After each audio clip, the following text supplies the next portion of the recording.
I'm Heather McWilliams, and welcome to the Retirement Halftime Show. We're joined by Alex Joyce with ReJoyce Financial. Alex, today we're talking about a growing trend, retirees unretiring.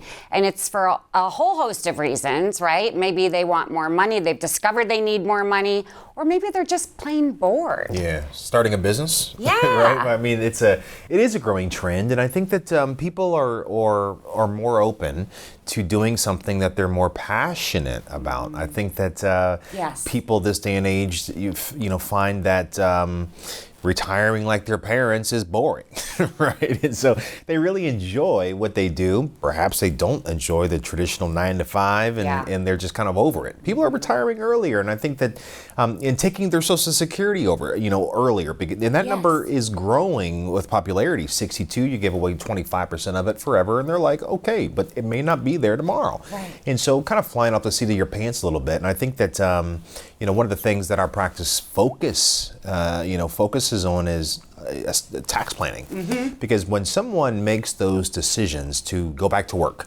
or they make those decisions to stop working, the tax that follows and the tax issues that could spill over, carry over, are significant. For instance, someone takes Social Security at 62. Right.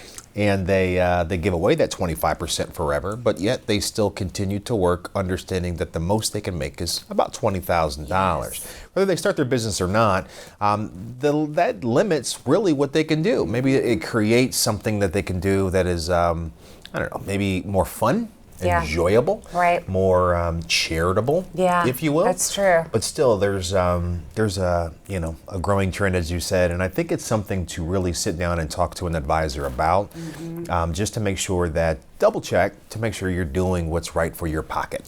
Well, and Alex, 25% is a lot of money, and we know people are living a lot longer than they were in the past, Conversely, if you wait till 70, well, that's a big increase in retirement income. It really is. 62, that number it grows a little bit, but once you get 66, 66 and a half, or even 67 being full retirement age, you get 100% of your benefit. The conversation starts to get into Social Security a little bit. And then, of course, delayed credits are still there. And so I think that people naturally think, well, 65 is my magic number because then I'm Medicare eligible. I'm right there by Social Security. I don't have to fill that gap for medical or COBRA or expenses related to, healthcare, if you will. Even though they can afford it, they just don't really have it budgeted in.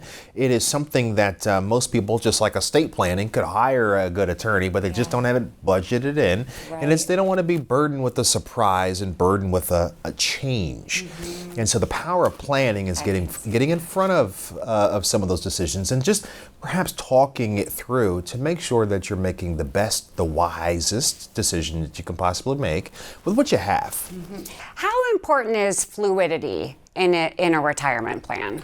It has to be, and I think that such is true with we always talk about process, and we talk about transparency, and we talk about with that comes liquidity too, right? Yeah. And I think that those are powerful words, but being able to access what you need when you want it, have the freedom of a voice, if you will. This isn't a day and age where you hire an advisor, then you go ask permission, or you let it and set it and forget it, and you kind of feel like a lot of people come in my office and they have an advisor, but they kind of feel like they're trapped in the relationship, almost like the advisor holds the money, right? And so we want people to, we want to empower people and maybe give people the freedom of voice, and we want people to be comfortable. Yeah. They call it a modern day retirement plan. Right. Right. This isn't the thing of the past. I think that nor is this market. It's so true, though. Right? It's so true. I don't think there are any steadfast rules. Well, like you said, it depends on the individual and their goals, right? Yeah. And you can't put a price tag on peace of mind. And I think at the end of the day, that's what we're looking for. And we want to, pass along some money probably to our kids and grandkids and set them up too. Yeah, I think that's true. And I think it's nice. And I think one of the big questions we ask people, and I would encourage people to come in and maybe explore this, if you will, is what is the purpose? People don't get asked that very often. And then when we ask that, hey, what's the purpose of your money? They're like, well, what do you mean? Of course I'm going to spend it. I'm about to go to Hawaii, what is your purpose? You know? And so I think that once we get an idea of what the purpose is it live on or leave on? Do you have legacy desire? Because again, most people think about their grandchildren's life, if you will, but they look at their own personal assets from a risk tolerance perspective, from, understanding, hey, you know what about them?